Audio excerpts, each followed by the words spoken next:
धुर की बाणी आई तिन सगली चिंत मिटाई। जिसने संसार दियां सारियां चिंता ही समाप्त कर दित्तियां, जीवन विच किसी प्रकार की चिंता रहनी नहीं देती। जी की बिरथा होए, जे कोई हिरदे विच बिरथा है, कोई चिंता है, कोई दर्द है, कोई डर है, ते सतगुरां दे बचन हन तां गुर पै अरदास कर, ते सतगुरां दे चरनां विच अरदास कर। अरदास विच ऐसी बख्शिश है, रहमत है कि जीवन दियां सारियां चिंतावां, दुख और दर्द सतगुरां दे सन्मुख कीती हुई अरदास हर लैंदी है, जज़ब कर लैंदी है और जीवन विच सुख प्रगट हो जाते हैं। सतगुरु श्री गुरु गरीब नवाज रहमतां और बख्शिशां दे सागर हैं। सारा संसार सतगुरां दे चरनां विच सिजदा करदा है, सतगुरां दे चरनां विच अरदासां करदा है, बेनतियां करदा है, जोदड़ियां करदा है।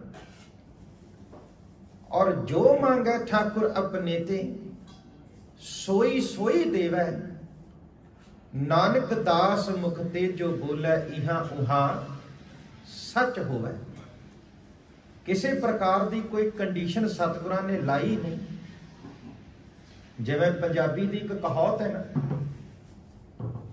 भी जे किसी तो गड्ढा मंगण जाइए अपने पिंडां दे विच तां अगला कहंदा भी गड्ढा तां दे दिंदा पर वछा नाल बन्ने। हुण वछा खोलण नूं किन्ना क समां लगदा पर गड्ढा देना नहीं, बहाना मारना। कई बारी किसी तो मंगीए संसार दे विच ते उहदे कोल वस्तु हुंदी है पर वो देनी नहीं चाहुंदा। पर सतगुरु गुरु ग्रंथ साहिब महाराज ये बचन कहते ने, जो मांगे ठाकुर अपने ते।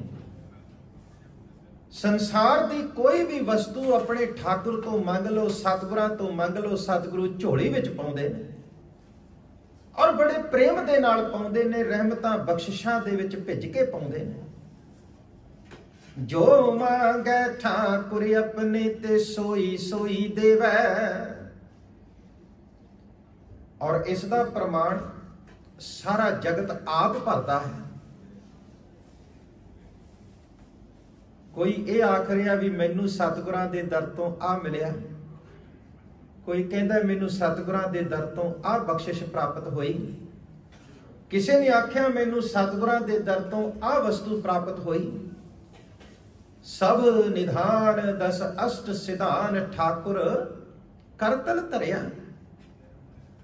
सारे संसार के खजाने सतगुरां ने अपनी तली ते धरे हुए ने। सब निधान दस अष्ट सिधान ठाकुर करतल धरिया। जिन नानक बलबल सदबल जाइए तेरा अंत ना पारा वरे। हे प्रभु तेरा अंत कोई नहीं, जगत भिखारी फिरत है, सबको दाता राम। कहो नानक मन सिमरते पूरन होवे काम। जदों सतगुरां दा सिमरन करेगा तो जीवन विच कोई कारज ऐसा नहीं जिहड़ा पूर्ण ना होवे। ते धन गुरु नानक पातशाह जी नूं पुछया कि सतगुरु गुरु गरीब नवाज फिर कोई जुगत है सतगुरां दे दर ते अरदास बेनती जोदड़ी करन दी? की सतगुरां दे अगे रखीए जो सतगुरां दा साडे नाल प्रेम पै जाए। सतगुरु गुरु गरीब नवाज साडे नाल प्रेम करन लग पैण। गुरसिख दा ते गुरु नाल प्रेम है ते सतगुरां दा गुरसिख नाल प्रेम। कई कहते ने पंजाबी बड़ी करड़ी बोली है, पर जिन्हां नूं पंजाबी गुरमुखी दा ज्ञान नहीं शायद उही ये गल करते हैं। गुरमुखी जही पंजाबी जही प्यारी बोली संसार च है कोई नहीं। जदों किते कोई मां पंजाब दे विच पंजाबी बोली दे विच अपने बच्चे नूं किते डांटदी सी ना, थोड़े करड़े बचन बोलदी सी ते पंजाबी बोली दा एक लफ्ज है बूथा। वो कहंदी सी तेरा बूथा भन देंगी। ਹੁਣ ਜਦੋਂ ਉਹੀ ਮਾਂ ਥੋੜੇ ਜੇ ਪ੍ਰੇਮ ਦੇ ਵਿੱਚ ਆਉਂਦੀ ਹੈ ਤੇ ਆਪਣੇ ਬੱਚੇ ਨੂੰ ਉਸੇ ਨੂੰ ਕਹਿੰਦੀ ਹੈ 2-2.5 ਵਰੇ ਦਾ ਬਾਲਕ, ਮਾਂ ਉਸੇ ਬੱਚੇ ਨੂੰ ਕਹਿੰਦੀ ਹੈ ਇੱਧਰ ਆ ਤੇਰਾ ਮੂੰਹ ਚੁੰਮਾ। ਫਿਰ ਜਦੋਂ ਥੋੜੀ ਜੀ ਹੋਰ ਪ੍ਰੇਮ ਵਿੱਚ ਆਉਂਦੀ ਹੈ ਕਹਿੰਦੀ ਤੇਰਾ ਮੁਖ ਕਿੰਨਾ ਸੋਹਣਾ ਹੈ। ਔਰ ਜਦੋਂ ਪ੍ਰੇਮ ਦੇ ਵਿੱਚ ਗੜੁੱਚ ਹੋ ਜਾਂਦੀ ਹੈ ਉਹੀ ਮਾਂ ਤੇ ਉਹੀ ਬਚਨ ਕਹਿੰਦੀ ਹੈ ਤੇਰਾ ਮੁਖੜਾ ਚੁੰਮਾ। ਬੂਥਾ, ਮੂੰਹ, ਮੁਖ ਤੇ ਮੁਖੜਾ। ਜਦੋਂ ਪ੍ਰੇਮ ਦੀ ਹੱਦ ਹੋ ਜਾਂਦੀ ਹੈ ਉਦੋਂ ਮਾਂ ਨੇ ਬਚਨ ਲਫ਼ਜ਼ਿਆ ਮੁਖੜਾ। ਤੇ ਜਦੋਂ ਗੁਰੂ ਔਰ ਸਿੱਖ ਦੇ ਪ੍ਰੇਮ ਦੀ ਹੱਦ ਹੋ ਗਈ ਉਦੋਂ ਫਿਰ ਗੁਰੂ ਨੇ ਵੀ ਇੱਕ ਲਫ਼ਜ਼ ਵਰਤਿਆ, ਉਹ ਸੀ ਗੁਰ ਸਿੱਖੜਾ। ਮੁਖੜਾ, ਗੁਰ ਸਿੱਖੜਾ। ਤੇ ਕੀ ਕਹਿੰਦੇ ਸਤਿਗੁਰੂ, ਜੋ ਦੀਸੈ ਗੁਰ ਸਿੱਖੜਾ। ਜਦੋਂ ਪ੍ਰੇਮ ਦੀ ਹੱਦ ਹੋ ਗਈ, ਜਦੋਂ ਗੁਰੂ ਤੇ ਸਿੱਖ ਦਾ ਪ੍ਰੇਮ ਪ੍ਰੀਤ ਪਿਆਰ ਇਸ ਕਦਰ ਵੱਧ ਗਈ ਵੀ ਉਹਨੂੰ ਮਾਪਿਆ ਨਹੀਂ ਜਾ ਸਕਿਆ, ਤੇ ਫਿਰ ਸਤਿਗੁਰਾਂ ਨੇ ਉੱਥੇ ਲਫ਼ਜ਼ ਵਰਤਿਆ ਗੁਰ ਸਿੱਖੜਾ। ਜੋ ਦਿਸੈ ਗੁਰ ਸਿੱਖੜਾ ਤਿਸ ਨਿਵ ਨਿਵ ਲਾਗਾ ਭਾਏ ਜੀਓ। ਪ੍ਰੇਮ ਦੇ ਵਿੱਚ ਡੁੱਬ ਕੇ ਗੁਰੂ ਕਹਿੰਦੇ ਨੇ ਮੈਂ ਆਪਣੇ ਗੁਰ ਸਿੱਖੜੇ ਦੇ ਚਰਨ ਚੁੰਮਾ, ਨਿਵ ਨਿਵ ਕੇ ਚੁੰਮਾ। ਤੇ ਇਹ ਪ੍ਰੇਮ ਜਿਹੜਾ ਹੈ ਕਿਵੇਂ ਵਧੇ, ਗੁਰੂ ਦੇ ਨਾਲ ਪ੍ਰੀਤ ਕਿਵੇਂ ਵਧੇ, ਗੁਰੂ ਦੇ ਨਾਲ ਪਿਆਰ ਕਿਵੇਂ ਵਧੇ, ਕਿਵੇਂ ਸਿੱਖ ਔਰ ਗੁਰੂ ਦਾ ਰਿਸ਼ਤਾ ਡੂੰਘਾ ਹੋਵੇ। 10 ਬੰਦੇ ਖੜੇ ਹੋਣ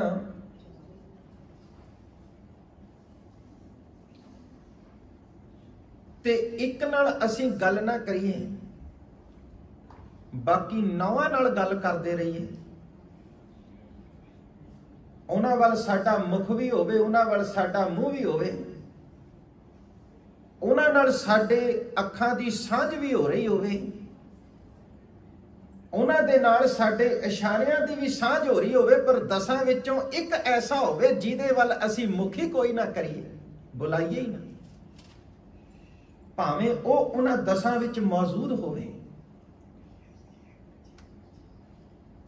ਸਤਿਗੁਰੂ ਗੁਰੂ ਗਰੀਬ ਨਵਾਜ ਕਹਿੰਦੇ ਨੇ ਇੱਕ ਲਫ਼ਜ਼ ਗੁਰੂ ਸਤਿਗੁਰੂ ਗੁਰੂ ਗਰੀਬ ਨਵਾਜ ਵਰਤਦੇ ਨੇ, ਉਹ ਹੈ ਗੁਰਮੁਖ। ਸੰਸਾਰ ਦੇ ਵਿੱਚ ਬਹੁਤ ਸਾਰੀਆਂ ਵਸਤੂਆਂ ਨੇ, ਬਹੁਤ ਸਾਰੀਆਂ ਵਸਤੂਆਂ ਵੱਲ ਸਾਡਾ ਮੁਖ ਹੈ। ਗੁਰਮੁਖ, ਉਹ ਜਿਸ ਦਾ ਮੁਖ ਗੁਰੂ ਵੱਲ ਹੈ ਉਹ ਗੁਰਮੁਖ ਹੈ। ਜਿਸ ਦੇ ਜੀਵਨ ਵਿੱਚ ਗੁਰੂ ਮੁਖੀ ਹੈ ਉਹ ਗੁਰਮੁਖ ਹੈ। ਜਿਸ ਦੇ ਜੀਵਨ ਵਿੱਚ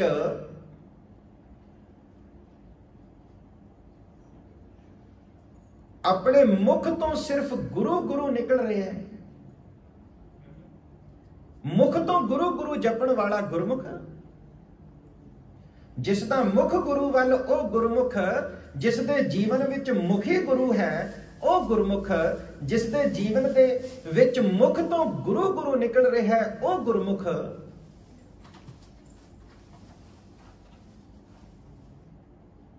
ਐਸਾ ਗੁਰਮੁਖ ਸੰਸਾਰ ਦੀਆਂ ਬਾਕੀ ਵਸਤੂਆਂ ਵੱਲ ਤਾਂ ਸਾਡਾ ਮੁਖ ਹੈ, ਪਰ ਇਸ ਗੱਲ ਦੀ ਵਿਚਾਰ ਅਸੀਂ ਆਪਣੇ ਨਾਲ ਕਰਨੀ ਹੈ ਕਿ ਗੁਰੂ ਵੱਲ ਸਾਡਾ ਮੁਖ ਹੈ। ਗੁਰੂ ਦੇ ਨਾਲ ਪ੍ਰੇਮ, ਗੁਰੂ ਦੇ ਨਾਲ ਪ੍ਰੀਤ, ਗੁਰੂ ਦੇ ਨਾਲ ਮੁਹੱਬਤ, ਗੁਰੂ ਦੇ ਨਾਲ ਇਸ਼ਕ,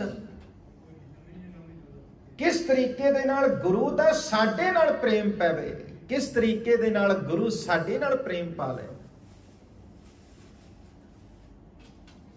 ਤੇ ਫਿਰ ਜੇ ਗੁਰੂ ਸਾਡੇ ਨਾਲ ਪ੍ਰੇਮ ਪਾਵੇ ਤੇ ਗੁਰੂ ਦੇ ਨਾਲ ਕੋਈ ਗੱਲ, ਗੁਰੂ ਦੇ ਨਾਲ ਕੋਈ ਵਿਚਾਰ, ਗੁਰੂ ਦੇ ਨਾਲ ਕੋਈ ਸਾਂਝ, ਉਹ ਸਾਂਝ ਜਿਹੜੀ ਹੈ ਉਹ ਕਦੋਂ ਤੇ ਕਿਸ ਤਰੀਕੇ ਦੇ ਨਾਲ ਪਵੇ। ਸਤਿਗੁਰੂ ਗੁਰੂ ਗਰੀਬ ਨਵਾਜ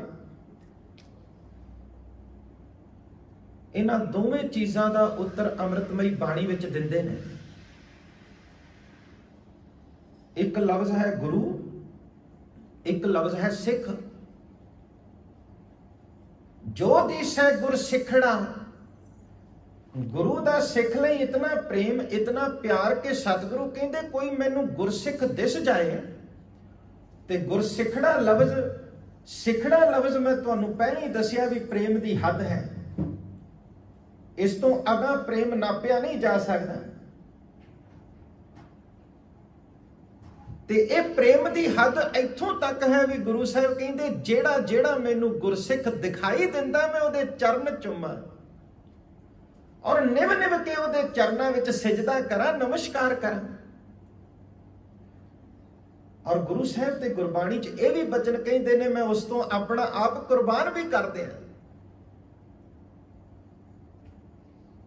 कोई जन हर स्यों देवै जोर चरण गहों बकों शुभ रसना दीजह प्राणी अकोर। प्रेम की हद गुरु वालों और सिख जिहड़ा है उसका जो मुख है वो गुरु वाल है या नहीं है। दो लफ्ज ने ना सिखी अते संगति। पार ब्रह्म कर नमस्कारिया एक लफ्ज है सिख जिस दी आपां विचार कर रहे हैं। उस तो अगे है गुरसिख ते एक लफ्ज होर आउंदा है वो है संगति संगत। एक है संगत एक है सिख। ये दोवें लफ्ज वक्खो वखरे ने। संगत विच कोई भी हो सकता है। संगत विच कोई यहूदी हो सकता है कोई पारसी हो सकता है कोई ईसाई हो सकता है कोई इस्लामिक मत नूं मनण वाला हो सकता है। संगत विच कोई पूर्वी हो सकता पश्चिमी हो सकता है। संगत विच कोई भी आके गुरु की बैठ सकता है। संगत विच बैठण लई किसी नूं मनाही नहीं। खत्री ब्राह्मण सूद वैस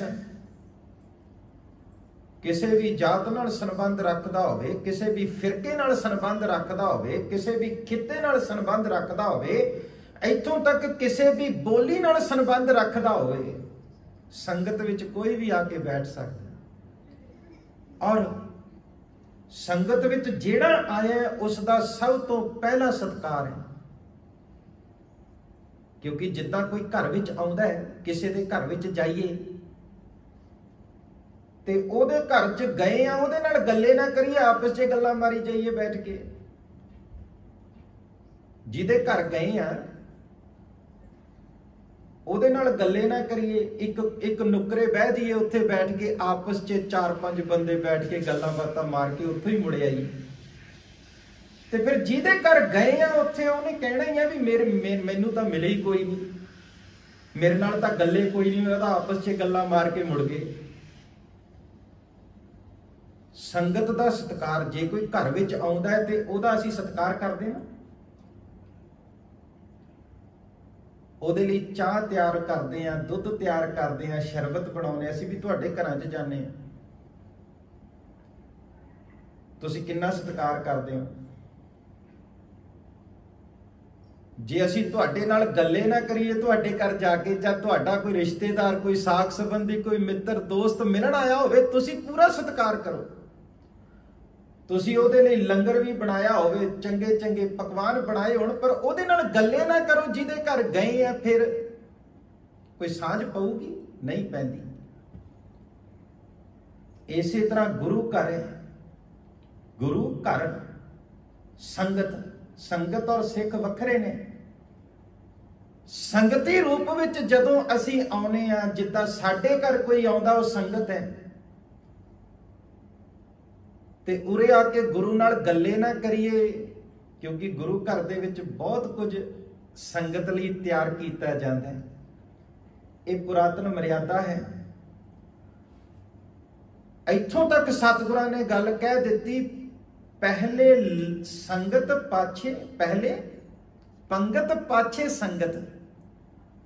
जेड़ा कोई सानू मिलण आवे ओदे लई प्रशादा पहला तैयार है जिस तरह घर विच कोई आउंदा है, गल बाद शुरू की जाती है, पहला उहदे लई पानी प्लेट च रख के ले आईदा भी लो जी जल छको,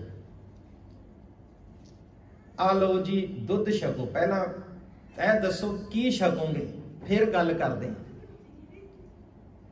उसी तरह गुरु घर दे विच है, गुरु दा घर जे कोई आउंदा ओनू कहा जाता भी गल आपां बाद शुरू करते हैं, पहला ऐ दसो की छकोगे, जल छकोगे, चाह छकोगे, दुध छकोगे, प्रशादा छकोगे, की छकोगे। ते फिर जिन्हों मिलन आया उहदे नाल गल्ले ना करिए, फिर सांझ नहीं पै सकती। फिर तो अपनियां गल्लां मार के आपस विच खेड खड़ा के आपस दे विच ते फिर मुड़ के घर नूं चले गए। एक गुरु दा घर है ते सतगुरु गुरु गरीब नवाज कहंदे ने इत्थे विचारां दा आदान प्रदान होना है, इत्थे विचार दिते जाने ने, विचार दिते लिते जाने ने। जिस तरह कोई साडे घर विच आउंदा है, वो विचार दे के जाता है, विचार लैके जाता है, चार गल्लां सुना के जाता है, चार सुन के जाता है, एक सांझ बनती है। उसी तरह गुरु घर है जिथे चार गल्लां सिख जिहड़ा है संगती रूप विच आया गुरु नूं दसदा है, आउंदा संगती रूप विच है, पर उन्हां विचों कई सिख बन जाते हैं। आया संगती रूप विच है, पर फिर उस तो अगला जिहड़ा स्टैप है वह सिखदा है। भाव मैं कुछ सिख के चलिया, जिहड़ा कोई सिख के गया ही नहीं, वो आया बैल मारी लंघ गया वापस चलिया गया, वो सिख के गया ही नहीं, तो सिख कित्थों आ। सतगुरु गुरु गरीब नवाज श्री गुरु ग्रंथ साहिब महाराज जी का खजाना, श्री गुरु ग्रंथ साहिब महाराज जी के स्वरूप की कहते ने सतगुरु, आवो हो सिख सतगुर के प्यारे हो, गावो हो सच्ची बाणी, बाणी ता गावो गुरु केरी, बाणिया सिर बाणी, जिनको नदर कर्म होवे हृदय तिना समाणी। हुण आया आके की कीता, गुरबाणी गाई, जो गुरु गा रहे सन, कीर्तन हो रहा सी, कथा हो रही सी, ओहदे विच सतगुरां दे शामिल हो गए। और उन्हां बचनां दे विचों कई सिखां ने वो बचन हिरदे तिना समाणी अपने हिरदे च समा ले, वो बचन अपने हिरदे च टका ले, अपने हिरदे विच वसा ले। पर सतगुरु गुरु ग्रंथ साहिब जी की अमृतमयी बाणी का एक बड़ा सुंदर वचन होर है। गुरु साहिब कहते फिर सांझ नहीं पैंदी गुरु दे नाल। बहुत सारे लोग आए आके चले गए और उन्हां विचों किसी विरले दी सांझ गुरु नाल पै गई। कोटन मैं नानक को नारायण जिह चीत। सतगुरु गुरु गरीब नवाज रहमत बख्शिश दे सागर हैं और सतगुरां दी रहमत बख्शिश इस संसार विच वरस रही है। सो संगत रूप संगत तो बाद सिੱਖੀ ਅਤੇ संगति पार ब्रह्म कर नमस्कारिया। गुर डिठा ता मन साधारिया धन धन रामदास गुर जिन सिरिया तिनै सवारिया। सतगुरु गुरु गरीब नवाज फिर ये वचन आखदे ने कि किस तरीके दे नाल गुरु दे नाल सांझ पै जाए। सो सूत्र असी समझ लिया भी गुरु नाल गल करनी, गुरु वाल मुख करके सतगुरां दे नाल कोई चर्चा करनी है, कोई विचार लैण देण दी गल करनी। सतगुरु गुरु गरीब नवाज जी तो मत लैनी है ते अपनी मत दे देनी है। ਧੰਨ ਗੁਰੂ ਨਾਨਕ ਪਾਤਸ਼ਾਹ ਕਹਿੰਦੇ ਫਿਰ ਗੁਰੂ ਦਾ ਪਿਆਰ ਸਿੱਖ ਨਾਲ ਪੈ ਜਾਏਗਾ ਔਰ ਕੋਈ ਵਿਚਾਰਾਂ ਦੀ ਸਾਂਝ ਹੋਵੇਗੀ ਤੇ ਗੁਰੂ ਗਰੀਬ ਨਵਾਜ਼ ਜੀ ਦੇ ਨਾਲ ਜੀਵਨ ਇੱਕਮਿਕ ਹੋ ਜਾਏਗਾ। ਸਵਾਲ ਹੈ ਫੇਰ ਕੇ ਅੱਗੇ ਰੱਖੀ ਹੈ ਜਿਤ ਦਿਸੈ दरबार क्वेश्चन मार्क। फेर के अगे रखी है जित दिसै दरबार।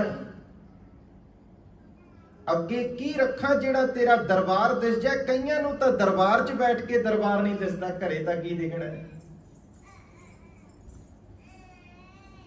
दरबार च बैठ के भी दरबार नहीं दिसदा, जबकि सतगुरां दा वचन है वड्डा तेरा दरबार निहचल, वड्डा तेरा दरबार सच्चा तुध तखत, सिर शाह पातशाह निहचल चौर शत पौड़ी वड्डी हूं, वड्डा अपार तेरा मर्तबा, रंग परंग अनेक न जापन करतबा, जियां अंदर जियो सब किश जान ला, सब किश तेरा वस तेरा घर भला, तेरे घर आनंद वधाई, तुध कर माण महता तेज अपना आप जर, सर्व कला भरपूर दिसै जद कथा, नानक दासन दास तुद आकै बिन बता। समाज और संसार जदों असी बाहर विचरदे हां ना ते मन जिहड़ा है एकाग्र नहीं हुंदा, कंसनट्रेट नहीं हुंदा, ते फिर गुरु वाल मुख किवें हो सकदा है जदों गुरु वाल कंसनट्रेशन ही नहीं हैगी।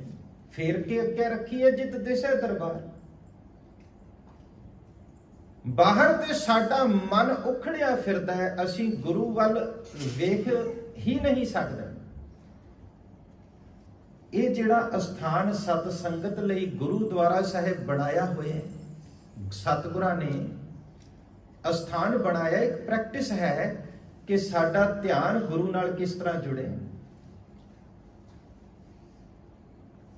अगर इस अस्थान ते भी आके साडा मन नहीं जुड़ रहा तो फिर इस विच प्रॉब्लम साडी लाइफ च है, साडी जिंदगी च है। साडे पॉइंट ऑफ व्यू दे विच असी जिस पॉइंट ऑफ व्यू दे नाल समाज वेख रहे हैं, संसार वेख रहे हैं,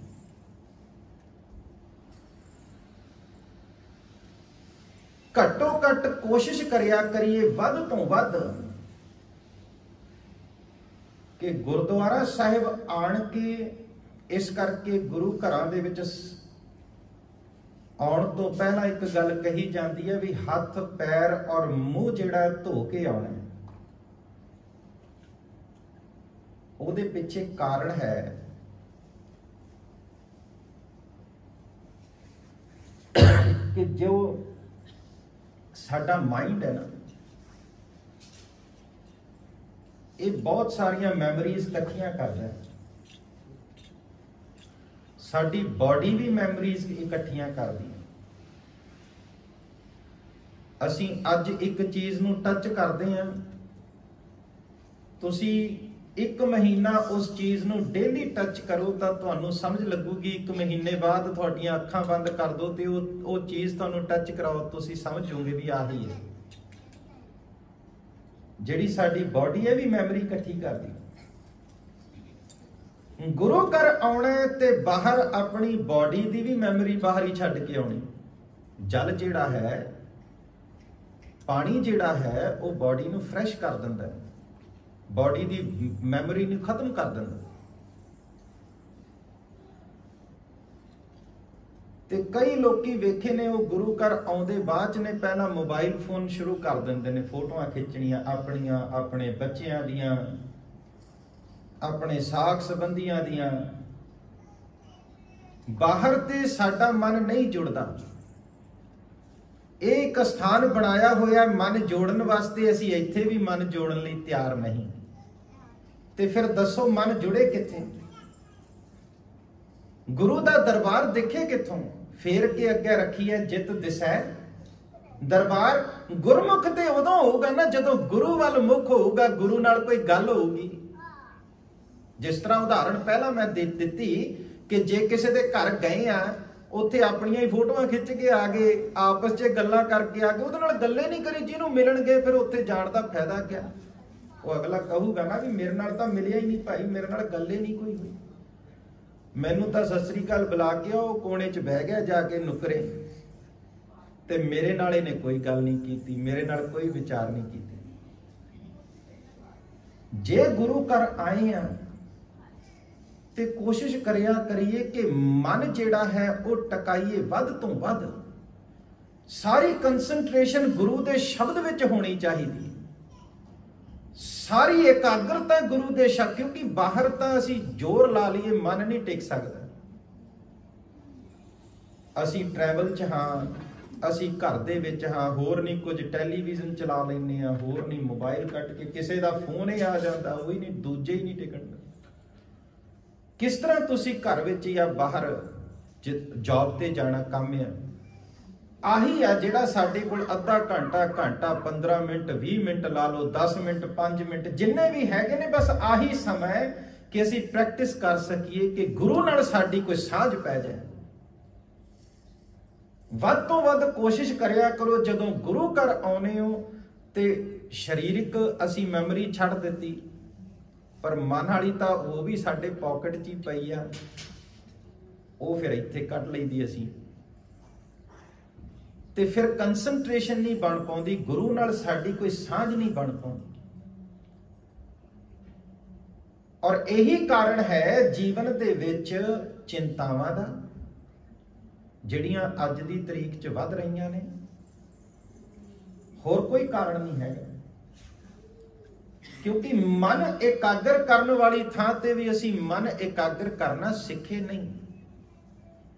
ਗੁਰਮੁਖ ਜਿਸ ਨੂੰ ਮਿਲਣ ਆਏ ਹਾਂ, ਜਿਸ ਦੇ ਦਰਸ਼ਨ ਕਰਨ ਆਏ ਹਾਂ, ਉਹਦੇ ਦਰਸ਼ਨ ਤਾਂ ਕਰੀਏ, ਰੱਜ ਕੇ ਕਰੀਏ। ਗੁਰੂ ਸਾਹਿਬ ਤੇ ਕਹਿੰਦੇ ਇੱਕ ਘੜੀ ਨਾ ਮਿਲਤੇ ਤਾਂ ਕਲ ਯੁਗ ਹੋਤਾ, ਹੁਣ ਕਦ ਮਿਲੀਐ ਪ੍ਰਿਯ ਤੁਧ ਭਗਵੰਤਾ, ਮੋਹਿ ਰਹਿਣ ਨਾ ਬਿਹਾਵੈ ਨੀਂਦ ਨਹੀਂ ਆਵੈ, ਬਿਨ ਦੇਖੇ ਗੁਰ ਦਰਬਾਰੇ ਜੀਓ, ਫੇਰ ਕੇ ਅੱਗੇ ਰੱਖੀਐ ਜਿਤ ਦਿਸੈ ਦਰਬਾਰ। ਅੱਗੇ ਕੀ ਰੱਖਾਂ ਜਿਹੜਾ ਤੇਰਾ ਦਰਬਾਰ ਦਿਸ ਜਾਏ, ਤੇਰੇ ਦਰਸ਼ਨ ਹੋਣ ਲੱਗ ਪੈਣ, ਤੇਰੇ ਦਰਬਾਰ ਦੇ ਦਰਸ਼ਨ ਹੋਣ ਲੱਗ ਪੈਣ। ਇਹ ਤੇ ਹੁਣ ਸੱਚਖੰਡ ਅਸੀਂ ਬੈਠੇ ਹਾਂ, ਪਰ ਅੱਗੇ ਜਿਹੜਾ ਵਿਚਕਾਰ ਇੱਕ ਪਰਦਾ ਮਾਇਆ ਦਾ, ਉਹ ਨਹੀਂ ਆਉਣ ਦਿੰਦਾ। ਅੱਗੇ ਹਨੇਰਾ ਪਿਆ ਚਾਰੇ ਪਾਸੇ, ਤੇ ਉੱਥੇ ਪ੍ਰਕਾਸ਼ ਕਰਨਾ ਪੈਣਾ, ਪ੍ਰਕਾਸ਼ ਚਾਨਣ ਫੇਰ ਕੇ ਅੱਗੇ ਰੱਖੀਏ ਜਿਤ ਦਿਸੈ ਦਰਬਾਰ। ਉਹ ਪ੍ਰਕਾਸ਼ ਹੈ ਗੁਰੂ ਦੇ ਸ਼ਬਦ ਦਾ।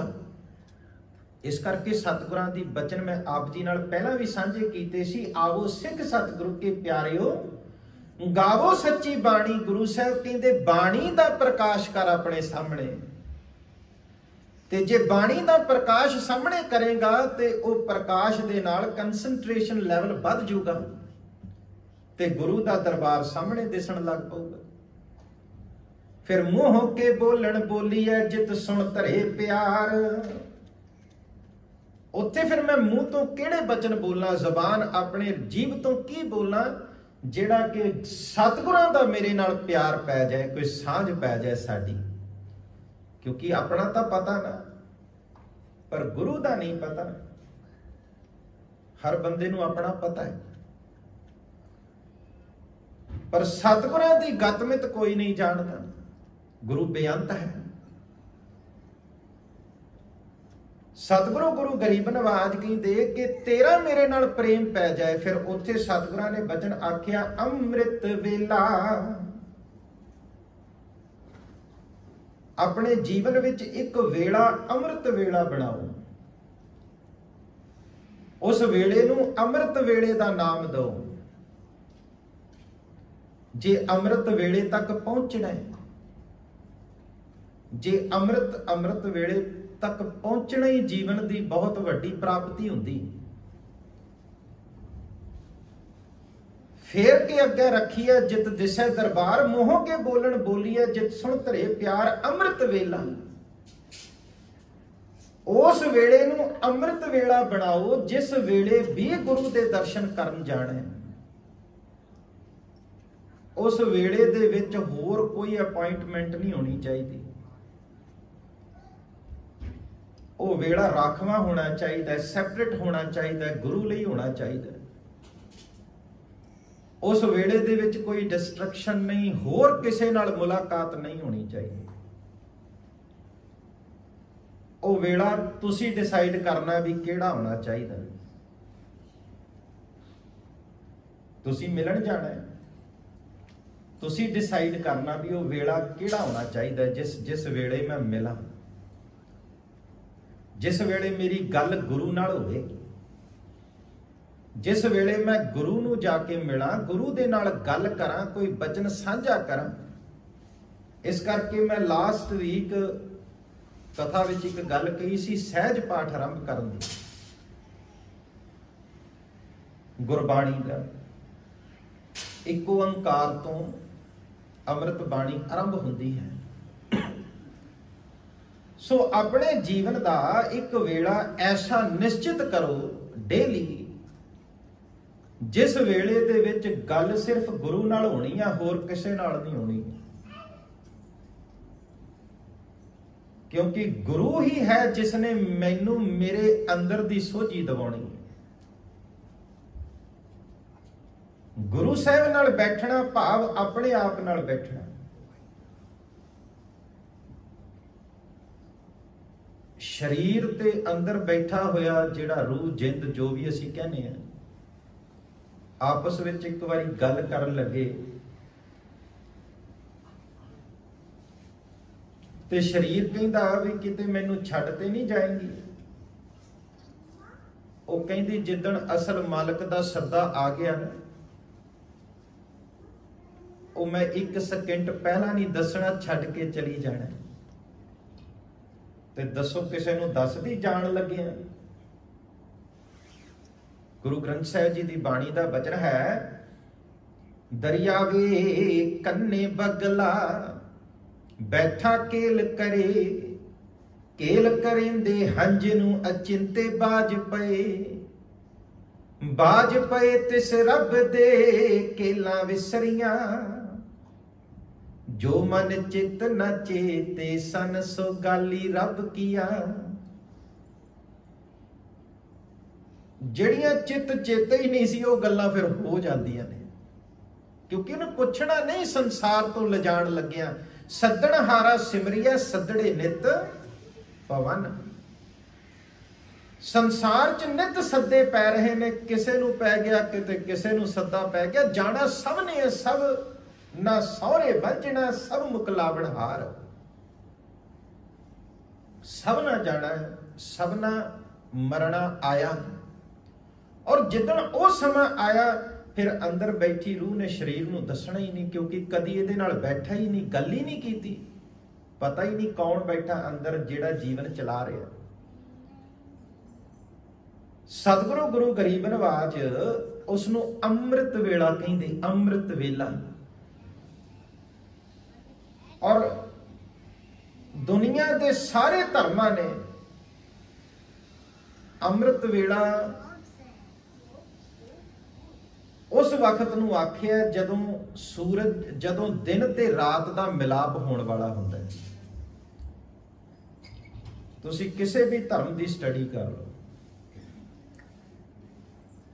चाहे इस्लाम नूं पढ़ लो, उन्हां फजर कहा। फारस का एक फकीर सी,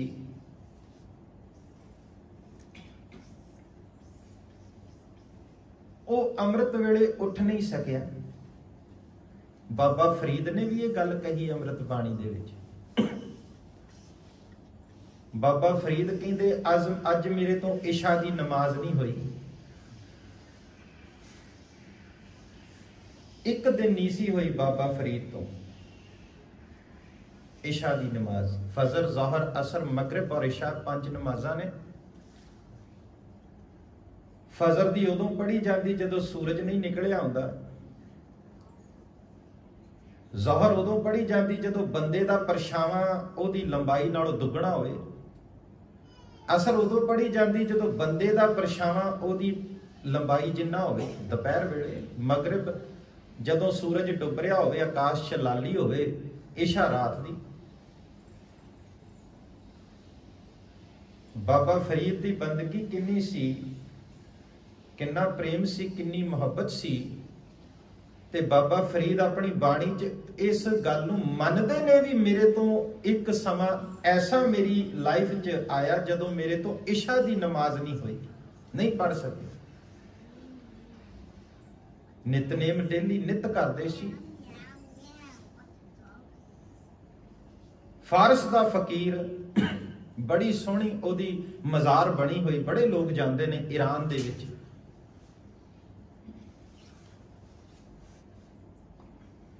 ਪਰ ਫਜਰ ਦੀ ਨਮਾਜ਼ ਨਹੀਂ ਪੜ੍ਹ ਸਕਿਆ ਇੱਕ ਵਾਰੀ। ਲੋਕੀ ਦੂਰੋਂ ਨੇੜੇ ਆਉਂਦੇ ਸੀ, ਬੜੇ ਮੁਰੀਦ ਸੀ ਇਹਦੇ। ਤੇ ਜਦੋਂ ਦਿਨ ਚੜ ਗਿਆ, ਲੋਕਾਂ ਨੂੰ ਮਿਲਿਆ ਹੀ ਨਹੀਂ, ਦਿਖਿਆ ਹੀ ਨਹੀਂ ਕਿਤੇ। ਲੋਕੀ ਲੱਭਣ ਲੱਗ ਗਏ ਕਿੱਥੇ ਚਲਿਆ ਗਿਆ। ਜਦੋਂ ਲੱਭ ਕੇ ਵੇਖਿਆ ਤੇ ਦਰਿਆ ਵਗਦਾ ਈਰਾਨ। ਹਾਫਿਜ਼ ਦਰਿਆ ਦੇ ਵਿੱਚ ਖੜਾ ਸੀ, ਠੰਡਾ ਪਾਣੀ ਦਰਿਆ ਦਾ, ਠੰਡ ਦੇ ਦਿਨ, ਸੂਰਜ ਚੜਿਆ ਨਹੀਂ ਸੀ, ਇੰਨੀ ਠੰਡ ਸੀ, ਇਹ ਦਰਿਆ 'ਚ ਖੜਾ ਸੀ। ਲੋਕੀ ਕਹਿੰਦੇ ਹਾਫਿਜ਼ ਕੀ ਹੋਇਆ, ਦਰਿਆ ਦੇ ਵਿੱਚ ਕਿਉਂ ਖੜ ਗਿਆ? ਤੈਨੂੰ ਅਸੀਂ ਤੇਰੀ ਥਾਂ ਤੇ, ਤੇਰੀ ਜਗ੍ਹਾ ਤੇ ਲੱਭ ਰਹੇ ਸੀ, ਉੱਥੇ ਲੱਭਿਆ ਨਹੀਂ। ਕਹਿਣ ਲੱਗਾ ਅੱਜ ਇਸ ਸਰੀਰ ਨੇ ਫਜਰ ਦੀ ਨਮਾਜ਼ ਨਹੀਂ ਪੜ੍ਹਨ ਦਿੱਤੀ। ਅੱਖ ਉਦੋਂ ਖੁੱਲੀ ਜਦੋਂ ਬਾਹਰ ਰੌਲਾ ਪੈ ਰਿਹਾ ਸੀ। ਉਹ ਰੌਲਾ ਸੀ ਕਿਸੇ ਦਾ ਜਨਾਜ਼ਾ ਤੁਰਿਆ ਜਾ ਰਿਹਾ ਸੀ। ਹਾਫਿਜ਼ ਕਹਿੰਦਾ ਐ ਹਾਫਿਜ਼, ਇੱਕ ਦਿਨ ਤੇਰਾ ਵੀ ਇਹੀ ਹਸ਼ਰ ਹੋਣਾ ਹੈ, ਤੇ ਅੱਜ ਮੈਂ ਆਪਣੇ ਸਰੀਰ ਨੂੰ ਸਜ਼ਾ ਦੇ ਰਿਹਾ ਵੀ ਅੱਜ ਤੇ ਬਾਅਦ ਏਦਾਂ ਨਹੀਂ ਕਰੂਗਾ। ਫਜਰ ਦੀ ਨਮਾਜ਼ ਅੱਜ ਤੋਂ ਬਾਅਦ ਨਹੀਂ ਹੋਊਗਾ ਵੀ ਹਾਫਿਜ਼ ਨੇ ਨਾ ਪੜ੍ਹੀ। ਤੇ ਬਾਬਾ ਫਰੀਦ ਨੇ ਕੀ ਆਖਿਆ ਕਿ ਅੱਜ ਨਾ ਸੁੱਤੀ ਕੰਤ ਸਿਉ ਅੰਗ ਮੁੜ ਜਾਏ। ਫਰੀਦ ਇੰਨੀ ਬੰਦਗੀ ਕਰਨ ਵਾਲੇ, ਇੰਨਾ ਸਿਮਰਨ ਕਰਨ ਵਾਲੇ, ਨਿਤ ਖੁਦਾ ਨਾਲ ਗੱਲ ਕਰਨ ਵਾਲੇ, ਉਹਨਾਂ ਇੱਕ ਸਮਾਂ ਰਾਖਵਾਂ ਰੱਖਿਆ ਆਪਣੀ ਲਾਈਫ, ਆਪਣੇ ਜੀਵਨ। ਇਹ ਸਮਾਂ ਬਸ ਖੁਦਾ ਨਾਲ ਗੱਲ ਕਰਨ ਲਈ।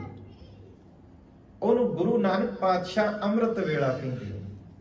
ਔਰ ਹਰ ਬੰਦੇ ਨੂੰ ਚਾਹੀਦਾ, ਕਿਉਂਕਿ ਦੁਨੀਆ ਦੇ ਹਰ ਫਕੀਰ, ਹਰ ਮਜ਼ਹਬ ਦੇ ਬੰਦੇ ਨੇ ਉਹ ਸਮਾਂ ਰਾਖਵਾਂ ਰੱਖਿਆ। ਹਰ ਮਜ਼ਹਬ ਨੇ ਇਹ ਗੱਲ ਕਹੀ ਹੈ। ਉਹਨਾਂ ਉਸ ਸਮੇਂ ਦਾ ਫਾਇਦਾ ਚੁੱਕਿਆ ਜਿਸ ਸਮੇਂ ਲੋਕੀ ਸੁੱਤੇ ਹੁੰਦੇ ਨੇ, ਜਿਸ ਸਮੇਂ ਤੁਹਾਨੂੰ ਕੋਈ ਜ਼ਿਆਦਾ ਡਿਸਟਰਬ, ਇੱਥੋਂ ਤੱਕ ਘਰ ਦੇ ਵੀ ਡਿਸਟਰਬ ਨਹੀਂ ਕਰਦੇ।